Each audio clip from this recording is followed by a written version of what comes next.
So this is a really good idea. I've noticed since I've had these on, it's been about a year now, that the inside of my boat stays a little bit more dry, allows the extra moisture to get through. Plus, while I'm driving, it allows it to ventilate a lot better. One idea though, if you guys can as the company, please take into consideration maybe getting bigger plates. For you guys who are looking to buy these, already have one, they recommend to remove that little padding. If you already have existing poles in there, to remove that padding. I did not, just because of the fact that I believe just personally that it will help keep it supported more and prevent from tearing this fabric. And I believe that's why up there, and I'll show you in a minute up closer, that one actually did rip. So now it's torn so much, the top fabric, to where I can't even get it on there without using something like I did up there.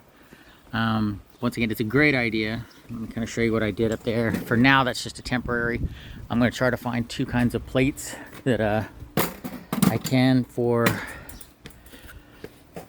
this idea, but right now this is just kind of a disc that I had. I cut a hole in it, put it in, but my plan is to get two probably thin plates that are durable, put one underneath like I have here, put some adhesive on it, put another one on top, with some adhesive of course on top here so the fabric and the plates actually bond, and then put a few holes through it with some rivets so that way it compresses and holds it. But I think that should prevent this from actually tearing anymore. But if you notice right there, that's one of the parts where basically the hole's too big and it's not going to fit. So by improvising right now, that's about the only thing I can do. Anyway, hope the company catches this and possibly makes a secondary piece that we can purchase maybe, so that way I wouldn't have to make this myself. But I just got to find the right kind of plate. It shouldn't be a big deal. Anyway, just a little bit of idea on what I think.